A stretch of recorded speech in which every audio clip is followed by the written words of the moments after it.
Hello everyone, this is Preet and welcome back to my YouTube channel. तो बच्चों last video में हम लोग देख चुके हैं चैप्टर नंबर 1 रियल नंबर्स, जिसकी एक्सरसाइज हम लोग कंप्लीट कर चुके हैं।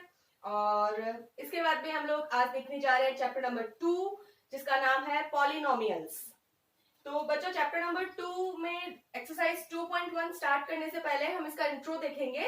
इट मीन्स इंट्रोडक्शन कि पॉलिनोमियल्स क्या होता है, इसके अंदर क्या क्या आते हैं, कैसे कैसे स्टेप होते हैं। तो कुछ बातें हम नॉर्मल बेसिक बातें इसके अंदर हम पहले देखेंगे और उसके बाद में हम लोग इसकी एक्सरसाइज 2.1 स्टार्ट करेंगे। तो गाइस सबसे पहले हम लोग देखते हैं कि पॉलिनोमियल्स होता क्या है। Polynomials are algebraic expressions that consist of variables and coefficients. इसका मतलब होता है जो पॉलिनोमियल्स होते हैं, जिनको हिंदी में बोला जाता है बच्चों बहुपद, यानी जिसके बहुत सारे पद होते हैं, जिनके बहुत सारे नोमियल्स होते हैं, उन्हें पॉलिनोमियल्स बोलते हैं। तो ये एक एल्जेब्रिक एक्सप्रेशन होता है, एल्जेब्रा बोलते हैं बीजगणित को। तो ये बीजीय एक्सप्रेशन होता है दैट कंसिस्ट ऑफ, जिसमें शामिल होते हैं बच्चों ये जो है ना कंसिस्ट ऑफ। अगर यहाँ पे खाली कंसिस्ट आता है ना, इसका मतलब होता है शामिल होना, लेकिन कंसिस्ट ऑफ जब लग जाता है ना तो इसका मतलब हो जाता है मिलकर बना होना। यानी जो आपका पॉलिनोमियल्स है ना वो किनसे मिलकर बना है, वेरिएबल्स एंड कोएफिशिएंट्स। ये वेरिएबल्स और कोएफिशिएंट्स से मिलकर बना है। तो polynomials are algebraic expressions that consist of variables and coefficients. अब बच्चों देखो, ये मैंने आपको लाइन एक स्टेटमेंट मैंने समझा दिया कि क्या होता है, लेकिन मुझे पता है कि आधे बच्चों को समझ में आया होगा और आधे बच्चों को नहीं आया है। तो आपको घबराने की जरूरत नहीं है, मैं यहाँ पे आपको एक एक्सरसाइज के थ्रू यहाँ पे समझाऊंगी, ठीक है। मान लीजिए हम हम एक एग्जाम्पल देखते हैं 3x² + 5। तो ऐसी इक्वेशन, ऐसे समीकरण ये तो आपने देखी होगी मैथ्स में। 3x² + 5, इसके अंदर ये जो x के जो आगे होता है ना, ये जो नॉमियल्स, इसको बोला जाता है कोएफिशिएंट। इसको बोलते हैं कोएफिशिएंट, मतलब गुणांक, जिसको हम लोग हिंदी में बोलते हैं। तो ये जो x² के आगे लगा है 3, इसको बोला जाता है कोएफिशिएंट। हमने बोला ना कोएफिशिएंट और वेरिएबल से मिलकर बना होता है। और ये जो x² खुद है, इसको बोलते हैं वेरिएबल, इसको बोला जाता है वेरिएबल। और इसकी पावर हमेशा बदलती रहती है, कभी 1 2 3 4, ठीक है। तो ये कोएफिशिएंट, ये वेरिएबल, और जो प्लस के उस साइड में जिसके आगे x y z कुछ भी नहीं होता, केवल वो सिंगल डिजिट होती है, उसको बोला जाता है कांस्टेंट। उसको बोला जाता है कांस्टेंट। तो मैंने आपको एग्जाम्पल के एक इक्वेशन के थ्रू बता दिया है कि ये होता है कोएफिशिएंट, x² को बोला जाता है वेरिएबल, एंड +5 जो प्लस के उधर आता है उसको बोलते हैं कांस्टेंट, जिसको हिंदी में बोला जाता है अचर, ठीक है। अब ये इसलिए समझाया ताकि बच्चों जब अपन क्वेश्चन सॉल्व करेंगे ना, तो आपको क्वेश्चन में पूछा हुआ होगा ना, तो आपको फट दिमाग में पता चल जाएगा कि हाँ कोएफिशिएंट ये होता है, वेरिएबल ये होता है, कांस्टेंट ये होता है, हमें क्या निकालना है, ठीक है। मैंने बाद में एक सेंटेंस लिखा है, polynomial is the chain of terms, कि जो पॉलिनोमियल होता है वो टर्म्स की एक चेन होती है, टर्म्स की एक श्रृंखला होती है। वो श्रृंखला कैसे होती है, चेन कैसे होती है। अभी बच्चों मैंने लिखा 3x² + 5, इसके आगे मैं लिख सकती थी 3x² + 2x + 5 + 4, मतलब एक बड़ी इक्वेशन चला सकती थी। तो ये क्या हुआ, ये एक सिंगल टर्म, फिर एक और टर्म, तो टर्म टर्म टर्म जब आपस में जुड़ते जाते हैं तो एक चेन बनती है, जिसे हम बोलते हैं पॉलिनोमियल, ठीक है। अभी हम आगे जब क्वेश्चन सॉल्व करेंगे ना, तो हम ऐसी चेन्स बहुत सारी देखेंगे। नेक्स्ट बच्चों, monomial, binomial, monomial, binomial, trinomial, polynomial, ये क्या होते हैं। मोनोमियल तो होता है जिसमें केवल एक ही नोमियल होता है, ये पॉली नहीं, पॉली मतलब बहु, नोमियल मतलब पद, जिसमें एक ही नोमियल, एक ही पद होता है, वो होता है मोनोनोमियल। बाइनोमियल होता है जिसमें दो पद होते हैं, यानी कि जिसमें दो नोमियल होते हैं, जैसे एक 2x और सेकंड 5। ट्राइनोमियल जिसमें तीन पद होते हैं, जिसमें तीन नोमियल होते हैं, जैसे 3x² पहला नोमियल, 2x दूसरा नोमियल, एंड 4 तीसरा नोमियल। एंड पॉलिनोमियल, पॉलिनोमियल होता है मोर देन 3, यानी कि जिसमें 3 से भी ज्यादा, कितने भी 4 5 6 कितने भी हो सकते हैं, लेकिन 3 से ज्यादा होते हैं, उन्हें बोला जाता है पॉलिनोमियल। नेक्स्ट हम लोग देखते हैं degree. Degree the highest power of variable in a polynomial. एक पॉलिनोमियल के अंदर जो वेरिएबल की हाईएस्ट पावर होती है उसे डिग्री बोला जाता है। वेरिएबल मीन्स जैसे हमने अभी x देखा था, y देखा था, ये सब वेरिएबल होते हैं। तो इनकी जो सबसे हाईएस्ट पावर होती है वो उसकी डिग्री बोलते हैं उसको। जैसे पॉलिनोमियल में देखते हैं first linear polynomial. Linear polynomial क्या होता है? A polynomial of degree 1 is called linear polynomial. एक ऐसा पॉलिनोमियल जिसमें डिग्री 1 होती है उसे लीनियर पॉलिनोमियल कहते हैं। जैसे फॉर एग्जांपल 3x + 5। पहली बात तो इसमें 3 है कॉफिशिएंट, x आपका है वेरिएबल एंड 5 यहाँ पे है कांस्टेंट। तो वेरिएबल यहाँ पे है आपका x और x के पावर यहाँ पे कुछ नहीं है, तो हाईएस्ट पावर भी मतलब कुछ नहीं है, सिंगल है, 1 है, कुछ नहीं है मतलब यहाँ पे 1 होगी। तो x की पावर 1 है और हाईएस्ट इस ये पूरा आपका पॉलिनोमियल बन गया 3x + 5। इसके अंदर हाईएस्ट पावर x की 1 है, तो इस टाइप के जो पॉलिनोमियल होते हैं उनको बोलते हैं लीनियर पॉलिनोमियल। सेकेंड नंबर पे चलते हैं quadratic polynomial. A polynomial of degree 2 is called quadratic polynomial। ऐसा पॉलिनोमियल जिसमें जो आपकी डिग्री होती है वेरिएबल की वो होती है 2। A polynomial of degree 2 is called quadratic polynomial। तो यहाँ पे आप एग्जांपल देखेंगे 2x² + 3x - 5। यहाँ पे आपके वेरिएबल होगा x की पावर है 2, यहाँ x की पावर है 1, लेकिन आपकी जो हाईएस्ट x की पावर है, जो हाईएस्ट वेरिएबल पावर है वो है 2। तो जिसमें हाईएस्ट वेरिएबल पावर यानी कि जिसमें डिग्री आपकी 2 होती है उसको बोला जाता है क्वाड्रेटिक पॉलिनोमियल। थर्ड नंबर पे क्यूबिक पॉलिनोमियल। नाम से पता चल रहा है क्यूब यानी कि 3। A polynomial of degree 3 is called cubic polynomial. इसमें भी आप एग्जांपल देख सकते हैं 3x³ - 2x² + 4x + 5। 3x³ में x की पावर है 3, 2x² में x की पावर है 2, 4x में x की पावर है 1 और वो है आपका कांस्टेंट। बट सबसे जो हाईएस्ट x की पावर है वो है 3x³ यानी x की पावर 3। तो यहाँ पे आपकी डिग्री होगी 3 और इस टाइप को बोलते हैं क्यूबिक पॉलिनोमियल। ये सारे पॉलिनोमियल या डिग्री पढ़ने के बाद में हम एक सबसे इंपॉर्टेंट चीज देखते हैं कि एक जो मैंने एक नोट लगा के लिखा है, और बच्चों ये बहुत इंपॉर्टेंट चीज है, आपको पता भी होनी चाहिए कि x की पावर 0 की वैल्यू होती है 1। कहीं पे भी आपको लिखा हुआ मिल जाए कि वेरिएबल की पावर 0 तो आप उसकी वैल्यू लिखेंगे 1। तो ये चीज आपको पता होनी चाहिए कि x की पावर 0 = 1। इंट्रोडक्शन देखने के बाद में हम लोग देखते हैं exercise 2.1। Exercise 2.1 question number 1, the graph of y = px are given in figure below. For some polynomials px, find the number of zeros of px in each case। आप लोगों को कुछ ग्राफ दे रखे हैं जो मैंने बोर्ड पे दिखा रखे हैं 1 2 3 4 5 6 क्वेश्चंस है और 6 आपको ग्राफ दे रखे हैं। पहले आपको ये समझना है कि ये क्वेश्चन पूछ क्या रहा है, उसके बाद हम इसको सॉल्व करेंगे, ठीक है। The graph of y = px।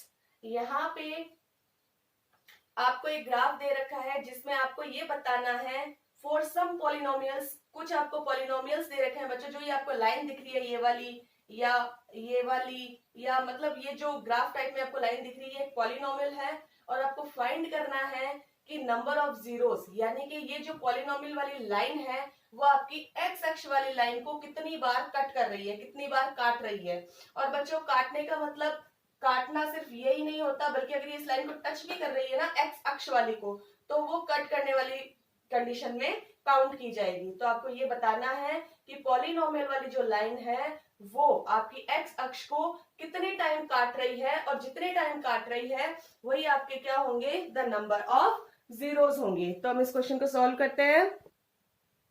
तो बच्चों नंबर 1 कंडीशन में हम लोग देखते हैं, ये आपकी लाइन हो जाएगी एक्स वाली और ये लाइन है आपकी वाई अक्ष वाली, ठीक है। और ये आपका सेंटर पॉइंट O। अब यहाँ पे ये आपको पॉलिनोमियल वाली लाइन लग रही है।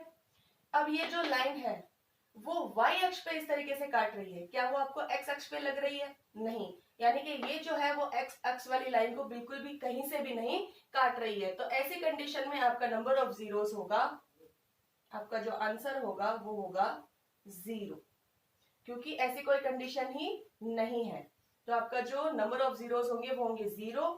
और सेकंड क्वेश्चन में अगर हम बात करें तो यहाँ पे ये लाइन है पॉलिनोमियल वाली और ये लाइन आपको दिख रही होगी बच्चों, ये देखो यहाँ पे एक्स अक्ष वाली लाइन पे इस जगह पे काट रही है, ये जो पॉइंट है इस जगह पे काट रही है ना एक्स अक्ष वाली लाइन को, ये काट तो यहाँ भी रही है लेकिन ये एक्स अक्ष को नहीं काट रही है बल्कि ये वाई अक्ष वाली लाइन को काट रही है। तो हमसे पूछा है खाली x, find the number of zeros of P x in each case. तो एक्स अक्ष वाली पॉइंट को खाली एक जगह पे काट रही है तो हमारे नंबर ऑफ जीरोस होंगे इस कंडीशन में 1, जो हमारे नंबर ऑफ जीरोस होंगे वो होंगे 1। और अब हम देखते हैं थर्ड नंबर पे, नेक्स्ट नंबर 3 पे,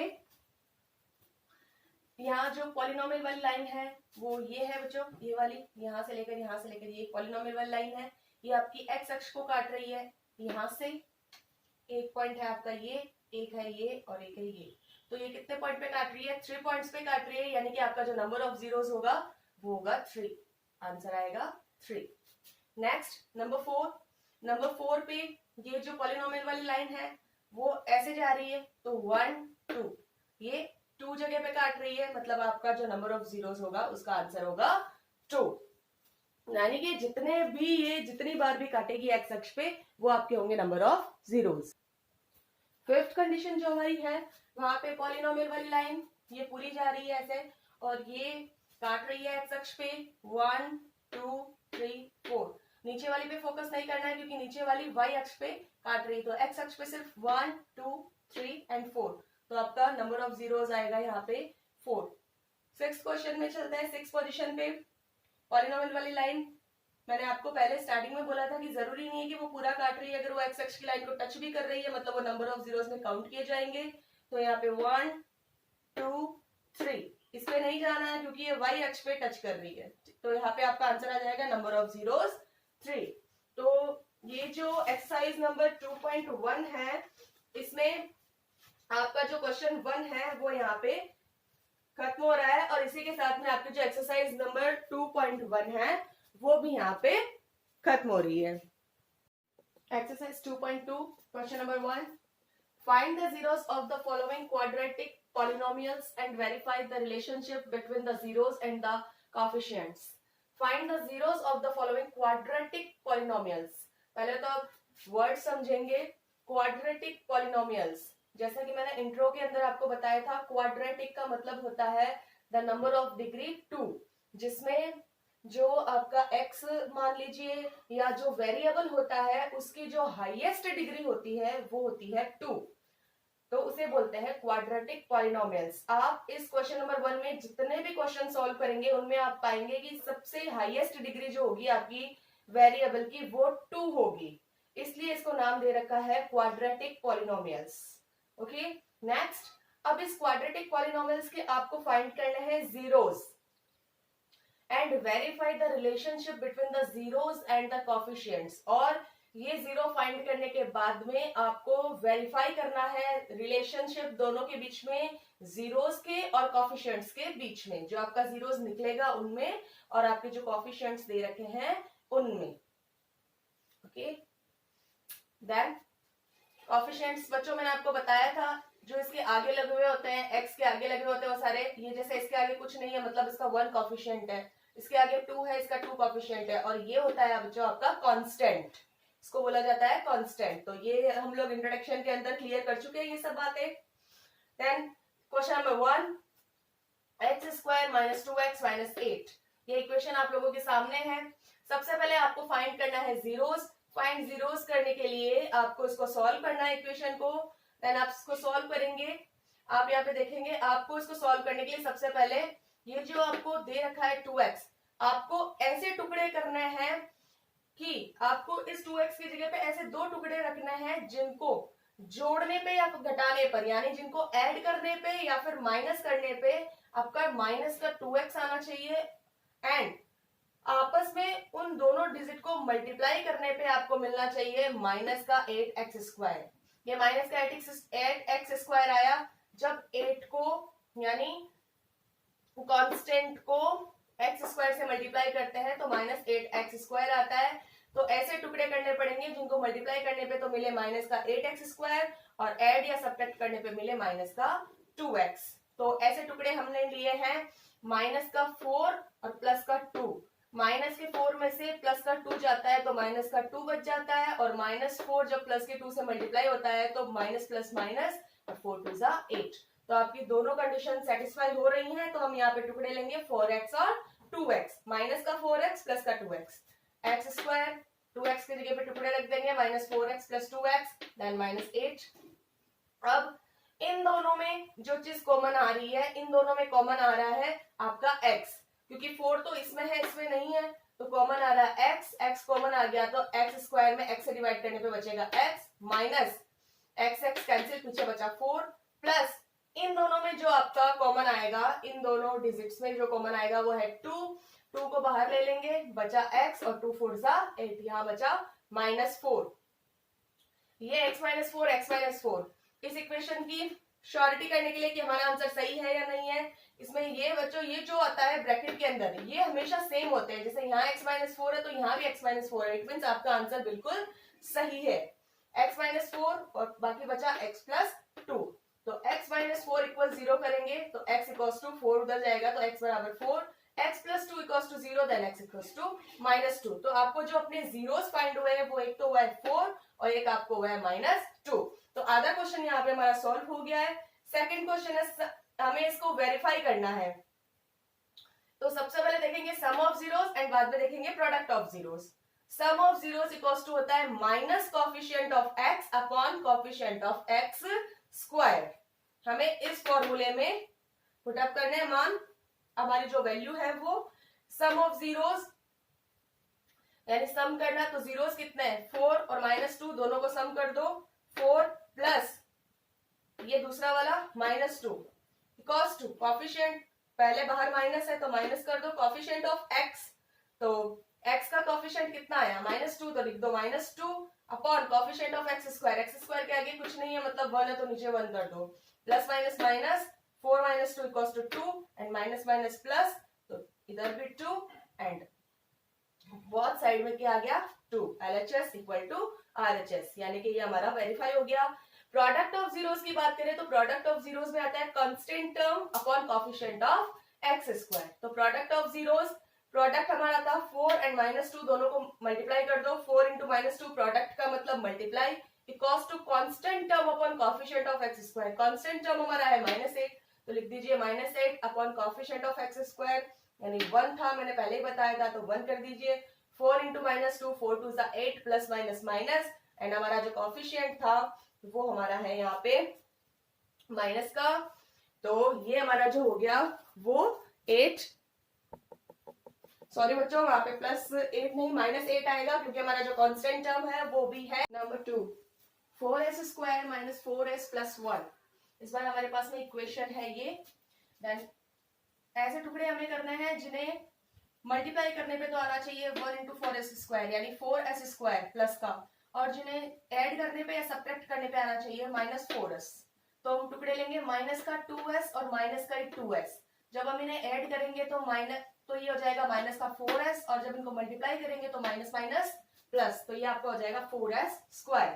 तो 4s स्क्वायर -4s की जगह हम लिखेंगे -2s प्लस 1, इन दोनों में कॉमन आएगा 2s, 2 2 जा 4, s स्क्वायर से s -2s से 2s कैंसिल, -1 यहाँ आ जाएगा वापस माइनस, और ये दोनों को प्राइम मान लीजिए तो यहाँ पे 1 आएगा क्योंकि दोनों में से कोई भी कॉमन नहीं है, तो ऐसी कंडीशन में हम लोग 1 लिखते हैं, यहाँ 1 यहाँ आ जाएगा 2s माइनस प्लस माइनस और 1, सेम आ रहा है 2s - 1 2s - 1, यानी कि हम लोग सही जा रहे हैं, 2s - 1 और बाहर बच गया 2s - 1, 2s - 1 इक्वल्स टू 0, यहाँ भी 2s - 1 equals to 0, then 2s पहले 1 जाएगा प्लस का और फिर ये 2 मल्टीप्लाई में इधर जाके डिवाइड में, तो आपको s मिलेगा 1/2 और यहाँ पे भी आपको s मिलेगा 1/2। तो इस बार हमें जो जीरोस मिले हैं वो दोनों ही है 1/2 1/2। अब हम इसे वेरीफाई करेंगे, sum of zeros equals to minus coefficient of s upon coefficient of s square. इस बार x नहीं लिखेंगे, इस बार लिखेंगे s, क्योंकि बच्चों जो ये फॉर्मूला लिखा जाता है कोएफिशिएंट ऑफ, वो वेरिएबल आता है वहां पे, coefficient of variable upon coefficient of variable square, और वो वेरिएबल x भी हो सकता है, y भी हो सकता है, p भी हो सकता है, s भी हो सकता है, तो इस बार हम x की जगह लिखेंगे s। सम ऑफ जीरोस, हमारे जीरोस कितने हैं 1/2 1/2, दोनों का सम करेंगे 1/2 प्लस 1/2, हाफ एंड हाफ कितना होता है 1, तो यहाँ लिख देंगे 1 माइनस यहाँ पे minus bracket coefficient of S, S का कॉफिशिएंट कितना है, एस के आगे क्या है 4, तो यहाँ बाहर तो फॉर्मूले वाला माइनस और अंदर क्योंकि ये माइनस में है तो -4 और upon coefficient of S square, तो एस स्क्वायर का कॉफिशिएंट मतलब इसके आगे आपको दे रखा है 4, यहाँ लिखेंगे 4 माइनस माइनस प्लस, तो 4/4 4 बन जा 4, तो इधर भी 1 इधर भी 1, तो हमारा RHS is equal to LHS। Product of zeros equal to होता है constant term upon coefficient of s square, क्योंकि इस बार s की फॉर्म में है। प्रोडक्ट ऑफ जीरोस, प्रोडक्ट हमारे 1/2 तो प्रोडक्ट मतलब multiply 1/2 multiply 1/2 equals to constant term हमारा है c, देखिए 1, तो लिख देंगे 1 upon coefficient of s square के आगे 4 तो अपॉन 4। इधर बात करें प्रोडक्ट ऑफ जीरोस की, 1 को 1 से मल्टीप्लाई 1, 2 को 2 से मल्टीप्लाई 4, 1/4 इक्वल्स टू 1/4, सो इधर भी हो गया आपका LHS इक्वल्स टू RHS। तो आज के इस वीडियो में हम लोगों ने देख लिया, इंट्रोडक्शन देखा हमने सबसे पहले कि पॉलिनोमियल्स क्या क्या होते हैं, कितने टाइप के होते हैं और किनको क्या बोला जाता है। उसके बाद में हमने देखी थी एक्सरसाइज नंबर 2.1 जिसमें हमने देखे थे वेरिएबल जो एक्स एक्सिस को कितनी बार काटती है और उसके अकॉर्डिंग हमने निकाले थे नंबर ऑफ जीरोस। देन उसके बाद में हमने देखा एक्सरसाइज 2.2, उसमें हमने फाइंड किए number of zeros and relationship बताया जीरोस और कोएफिशिएंट के अंदर। हमने बताया कि sum of zeros equals to minus coefficient of variable upon coefficient of variable x square and product of zeros equals to constant term upon coefficient of variable square। तो आज हमने एक्सरसाइज 2.2 के फर्स्ट क्वेश्चन के 2 question किए हैं और आज बस इतना ही, और कल के वीडियो में हम लोग इसको कंटिन्यू रखेंगे। कल के वीडियो में हम लोग नंबर 3 से स्टार्ट करेंगे क्वेश्चन नंबर फर्स्ट के। तो आज के लिए बस इतना ही, थैंक यू।